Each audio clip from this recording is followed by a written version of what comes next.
ଓମ୍ ଶାନ୍ତି।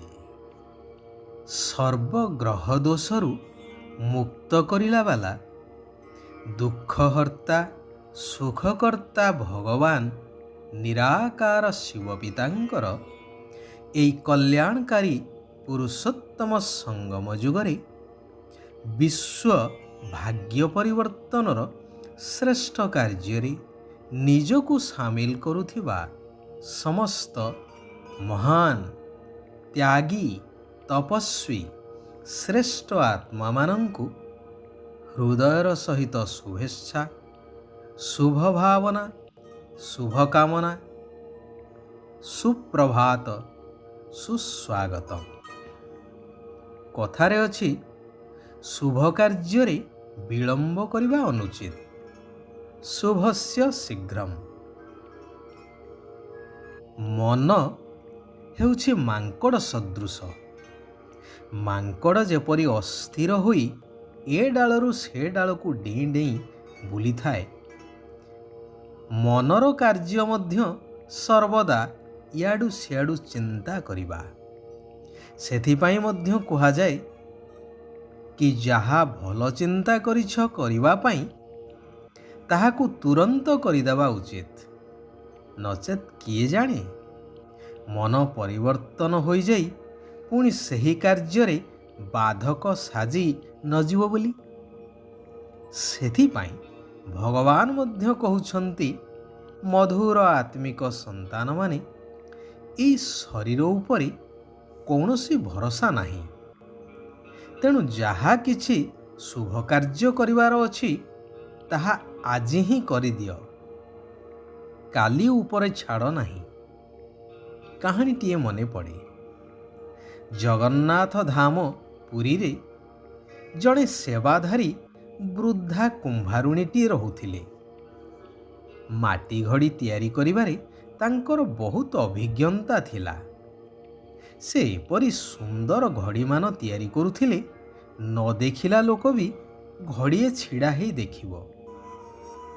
ବୟସାଧିକ୍ୟ କାରଣରୁ ସେ ଘଡ଼ି ଦେବାକୁ ଜଗନ୍ନାଥଙ୍କ ପାଖକୁ ଯାଇପାରେ ନାହିଁ, କେବଳ ଗଢ଼ି ଦେଇଥାନ୍ତି ଆଉ ଗାଁର ଜଣେ ଲୋକଙ୍କ ହାତରେ ସେଗୁଡ଼ିକୁ ମନ୍ଦିରକୁ ପଠେଇ ଦିଅନ୍ତି।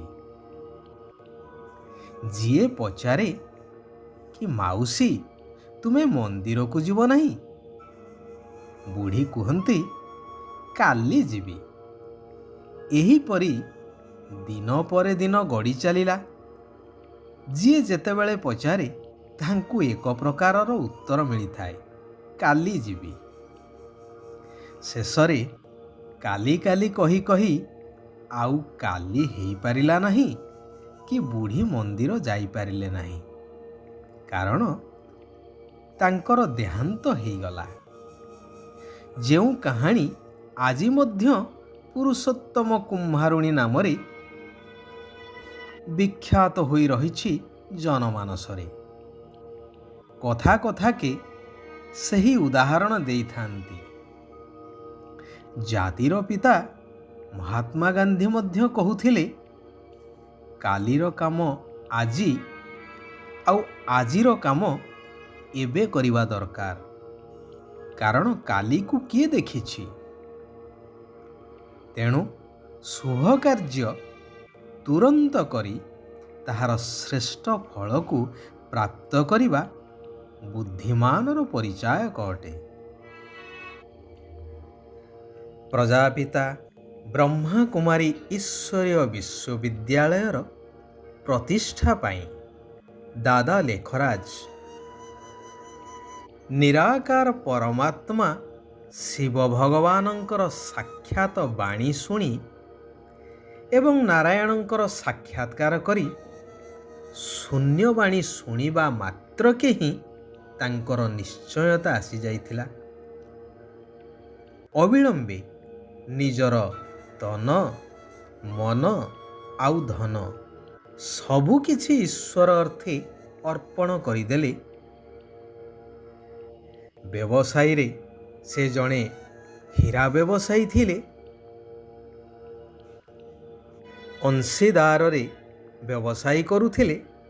ତେଣୁ ତାଙ୍କର ସହଯୋଗୀ ବା ତାଙ୍କ ସହିତ ଯେଉଁମାନେ ବିଜନେସ୍ କରୁଥିଲେ ବା ବେପାର କରୁଥିଲେ ସେମାନଙ୍କ ସହିତ ଆଲୋଚନା କରି ସେ କହିଲେ, ମୋ ଭାଗ ତୁମେ ଯାହା ହିସାବ କରି ମୋତେ ଦେଇଦିଅ, ମୋର ଆଉ ବ୍ୟବସାୟ କରିବାର ନାହିଁ। ସେତେବେଳେ ସମୟରେ ମୌଖିକ ଭାବରେ ହିସାବ କରି 33 କୋଟି ଟଙ୍କାର ସମ୍ପତ୍ତି ତାଙ୍କ ନାମରେ ହେଇଥିଲା ଏବଂ ସେ ସବୁ ସମ୍ପତ୍ତିକୁ ଏହି ପ୍ରଜାପିତା ବ୍ରହ୍ମାକୁମାରୀ ଈଶ୍ୱରୀୟ ବିଶ୍ୱବିଦ୍ୟାଳୟ ସ୍ଥାପନାର୍ଥେ ସମର୍ପଣ କରିଥିଲେ। ଯାହାଙ୍କ ଶରୀରର ଆଧାର ନେଇ ନିରାକାର ଶିବ ପିତା ତାଙ୍କର ନାମ ରଖିଲେ ପ୍ରଜାପିତା ବ୍ରହ୍ମା ଏବଂ ତାଙ୍କ ମାଧ୍ୟମରେ କଳିଯୁଗୀ ସୃଷ୍ଟିକୁ ସତ୍ୟଯୁଗୀ ସ୍ୱର୍ଗରାଜ୍ୟରେ ପରିଣତ କରି ସେଥିପାଇଁ ମୁଖବଂଶାବଳୀ ପ୍ରଜା ସୃଷ୍ଟି କରୁଛନ୍ତି, ଯେଉଁମାନେ କି ଦୈବୀ ଗୁଣ ସମ୍ପନ୍ନ ହୋଇ ସେହି ଶତପ୍ରଧାନ ଦୁନିଆକୁ ଚଳେଇ ପାରିବେ।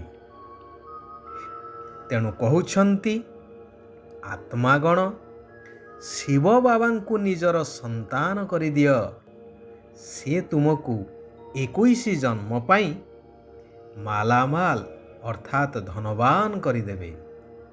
କେବଳ ଏଇ ଜଣେ ମାତ୍ର ହିଁ ଅଟନ୍ତି ଯିଏକି ସମସ୍ତଙ୍କର ସନ୍ତାନ ହୋଇ ସମସ୍ତଙ୍କର ଭାଗ୍ୟକୁ ଭରପୁର କରିଦେଉଛନ୍ତି, ଏକ ନିରାକାର ପରମାତ୍ମା ଶିବ ପିତା। କିନ୍ତୁ ଅନେକେ ଡରୁଛନ୍ତି, ଭାବୁଛନ୍ତି ସବୁ କିଛି ଦେଇଦେବାକୁ ପଡ଼ିବ। ବାବା କହୁଛନ୍ତି, ଏଥିରେ ଡରିବାର କିଛି କଥା ନାହିଁ। କେବଳ ବୁଦ୍ଧି ସହିତ ସମର୍ପଣ ହେଇଯାଅ। ତୁମେ ନିଜର ପିଲା ଛୁଆଙ୍କୁ ସମ୍ଭାଳ, ପରିବାର ସମ୍ଭାଳ, ସମସ୍ତଙ୍କର ପାଳନା କର, କର୍ମ କରିଚାଲ, ହେଲେ ବୁଦ୍ଧି ଯୋଗ ମୋ ସହିତ ଲଗେଇ ରଖ। ଏହି ସନ୍ତାନ ଅର୍ଥାତ୍ ଶିବ ବାବାଙ୍କୁ ୟାଦ କରିଚାଲ, ତେବେ ସିଏ ତୁମକୁ ମାଲାମାଲ କରିଦେବେ। ସମର୍ପିତ ହେଇଯାଅ, ସେ ତୁମର ବହୁତ ସେବା କରିବେ। ହେଲେ ମାୟା ବି କିଛି କମ୍ ନୁହେଁ। ସେ ଯେଉଁ ବହୁତ ବଡ଼ ଜାଲ ବିଛେଇଛି, ସେଥିରୁ ମୁକ୍ତ ହେବା ପାଇଁ ହେଲେ ନିରନ୍ତର ଦେହ ଏବଂ ଦେହର ସ୍ମୃତି ଠାରୁ ଅଲଗା ରହି ଏକ ନିରାକାର ବାବାଙ୍କ ସ୍ମୃତି ଦ୍ୱାରା ସେହି ଜାଲଠାରୁ ବର୍ତ୍ତିବାକୁ ହେବ। ଆଉ କୌଣସି ଦେହଧାରୀର ଜାଲ ଅର୍ଥାତ୍ ଦେହର ସ୍ମୃତିରେ ଫସିବାର ନାହିଁ। ସମସ୍ତଙ୍କ ଠାରୁ ମମତ୍ୱ ତୁଟେଇ ଚାଲ। ତୁମକୁ ଯେଉଁ ଜ୍ଞାନର ଆଲୋକ ଜ୍ଞାନସାଗର ପରମାତ୍ମାଙ୍କ ଠାରୁ ମିଳୁଛି, ତାହା ସମସ୍ତଙ୍କୁ ଦେବାକୁ ହେବ। ଶିବ ବାବା କହୁଛନ୍ତି, ଅନେକ ପ୍ରକାରର ମନୋଭାବକୁ ସମାପ୍ତ କରି ଆତ୍ମିକ ଭାବ ଧାରଣ କରୁଥିବା ସମସ୍ତଙ୍କର ସ୍ନେହୀ ହୁଅ। ଦେହର ସ୍ମୃତି ଦ୍ୱାରା ବିଭିନ୍ନ ପ୍ରକାରର ଭାବଧାରା ସୃଷ୍ଟି ହୋଇଥାଏ। ଅଭିମାନ, ଅହଙ୍କାର ଆଦି ଉତ୍ପନ୍ନ ହୋଇଥାଏ। ତେଣୁ ଆତ୍ମିକ ମନୋଭାବ, ଆତ୍ମିକ ଦୃଷ୍ଟି, ଆତ୍ମିକ ବୃତ୍ତିରେ ରହିବା ଦ୍ୱାରା ସମସ୍ତଙ୍କର ପ୍ରିୟପାତ୍ର ହୋଇପାରିବ। ସେଥିପାଇଁ ଚାଲିବା ବୁଲିବା ସମୟରେ ଅଭ୍ୟାସ କର, ମୁଁ ଦେହ ନୁହେଁ, ଏକ ଆତ୍ମା। ଯାହା ପାଖରେ ଉମଙ୍ଗ ଉତ୍ସାହ ରୂପୀ ଡେଣା ରହିଛି, ତାକୁ ସହଜରେ ସଫଳତା ପ୍ରାପ୍ତ ହୋଇଥାଏ। ଆଚ୍ଛା, ଆଜି ପାଇଁ ଏଇଠାରେ ଆମେମାନେ ବିରାମ ନେବା। ଆସନ୍ତାକାଲି ପୁନଃ ସେହି କଲ୍ୟାଣକାରୀ ପରମାତ୍ମାଙ୍କର ଆଉ କିଛି କଲ୍ୟାଣକାରୀ ମହାବାକ୍ୟ ଉପରେ ଆମେମାନେ ଆଲୋକପାତ କରିବା। ନିଜ ଜୀବନରେ ତାହା ଧାରଣ କରି ନିଜେ ପରିବର୍ତ୍ତନ ହେବା ସହିତ ସାରା ବିଶ୍ୱକୁ ପରିବର୍ତ୍ତନ କରିବାର ଶ୍ରେଷ୍ଠ କାର୍ଯ୍ୟ କରିଚାଲିବା। ଓମ୍ ଶାନ୍ତି, ଓମ୍ ଶାନ୍ତି, ଓମ୍ ଶାନ୍ତି।